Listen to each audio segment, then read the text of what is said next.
Hey guys, this is going to be my review for Legends of Tomorrow, Season 1, Episode 5, Failsafe. The episode starts off with Martin Stein working on the formula for the Firestorm Matrix with Cisco and Star Labs. And of course, Cisco is acting very, dressed very somewhat formally. He has like a dress jacket, he has a ponytail in his hair, he's acting, very formal. And that clues Dr. Stein into the fact that he's really not in Star Labs with Cisco, and that Vostok has given him hallucinogens to try to get him to talk. And, Vandal Savage comes in, making a comment about how Stein hasn't aged in 11 years, which is the 11 years since you saw him back in the 70s. And he figures, he time traveled, and he rightfully assumes he time traveled from the 70s right to the 80s. And even though Stein tries to deny it, Vandal Savage isn't buying it, and he talks about this hammer that Joseph Stalin gave him as a gift to use it to torture him, and Dr. Stein says do his work, to basically do his worst.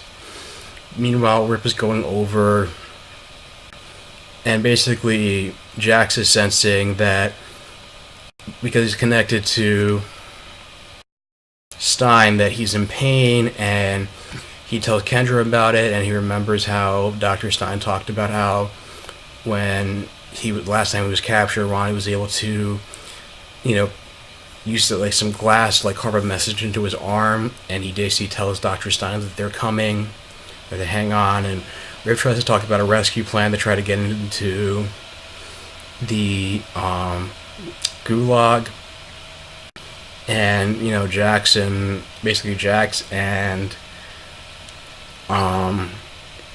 Kendra are basically sidelined for the mission because Rip doesn't want to take the chance that he'll be able to create a firestorm once Stein and Jax are on side, and Rip doesn't want Kendra to also get killed and suffer the same fate as Carter and make Savage even more powerful, so he just sends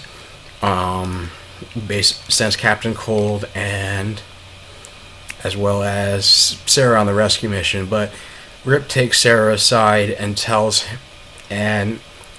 her, or shows her a projection of a possible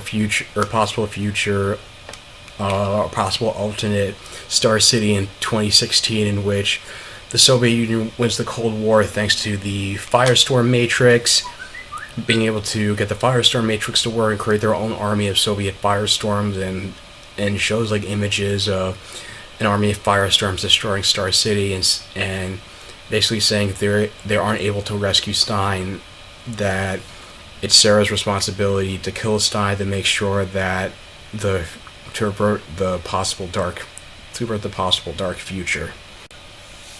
Meanwhile, we have Ray and Mick Rory in the Gulag, and Ray being the optimist, like being all friendly and saying hi, how you doing, good to see you guys, and how you guys doing. And Mick is telling him, and Ray is going on saying this must be where they keep all the VIPs, and Rory tells him this is the prison, jackass. They're all no VIPs, and he keeps going on, and Mick Rory is trying to give him pointers of how to survive the night in prison. It's falling on deaf ears, and Ray's going on about how this reminds him of the Boy Scouts and how the Salisbury steak used to be horrible, and I miss the Salisbury steak, and he's trying to be friendly with one of the prisoners and ask about Stein's location. And then one of the bigger other prisoners bullies and the older prisoner in the beanie hat, saying who gave him permission to eat. Ray tries to stick up for him, and that leads to a prison yard fight where he gets the crap being out of him, and Mick just stands, sits back and watch. And there's a later scene in which they're taken back.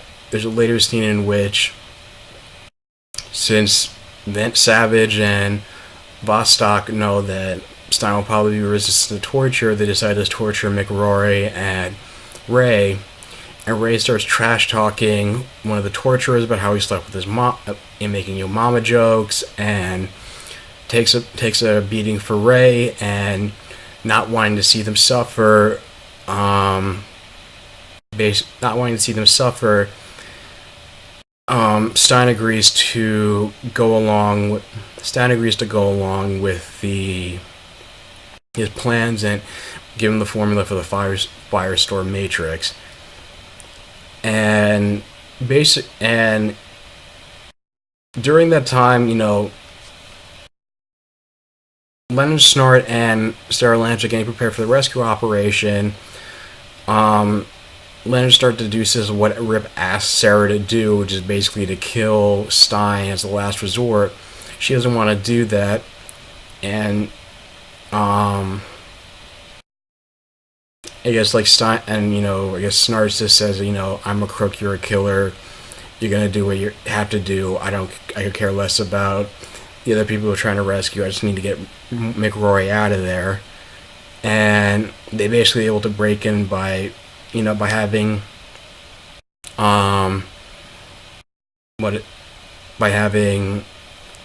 basically Snart dressed as a prison guard and Sarah as a dead corpse. McRory notices them, they're coming to the rescue, and when Stein comes to finally open the... He finally comes to open...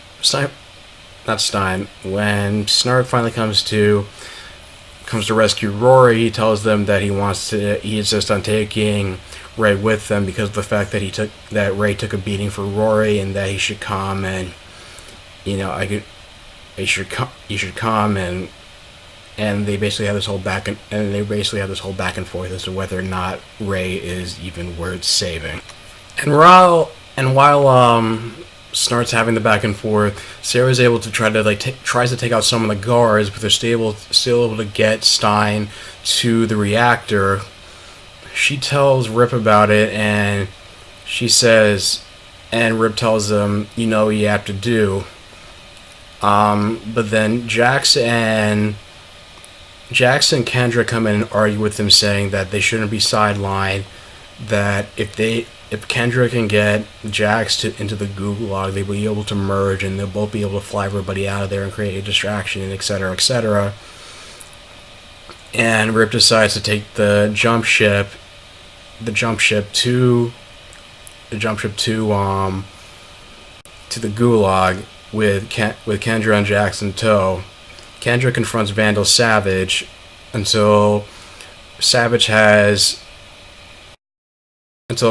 Rip has Savage at gunpoint, revealing how he's really Rip Hunter when he calls him Caleb, and he blows up the room that Savage is in as a distraction to help them escape.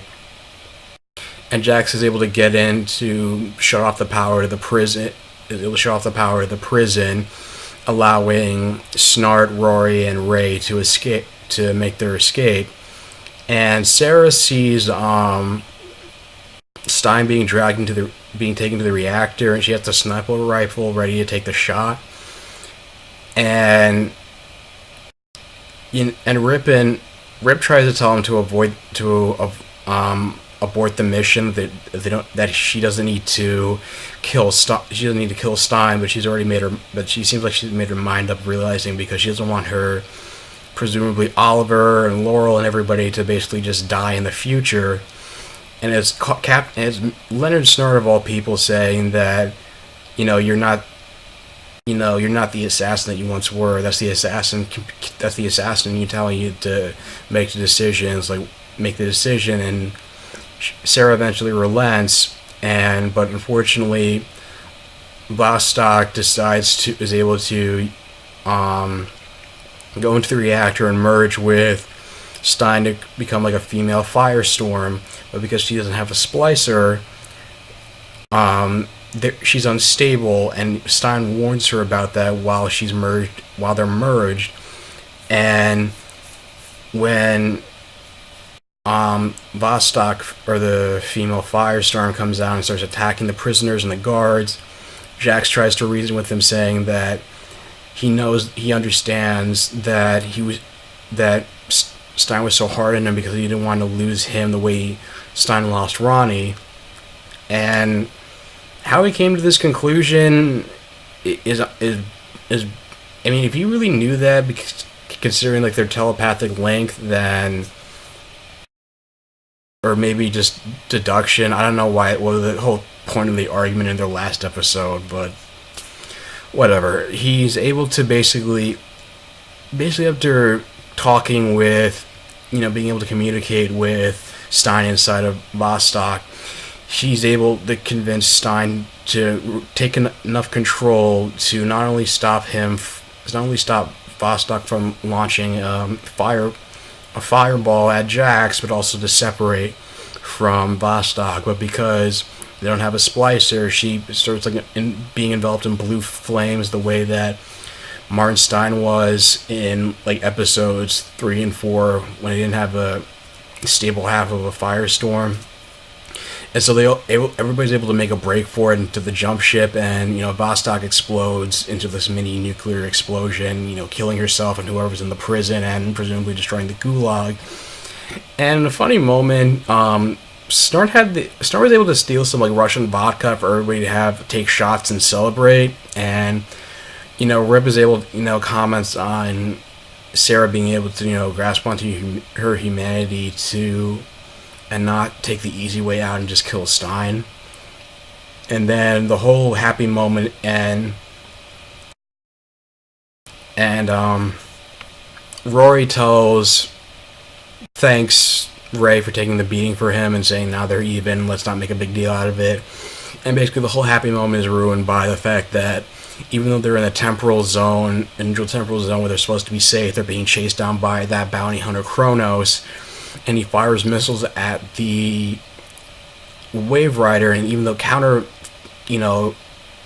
Wave Rider fires counter missiles to get away from Kronos, one of the missiles still hits the Wave Rider, and the ship crash lands in Star City in the year 2046. And they, the whole city has been like war torn.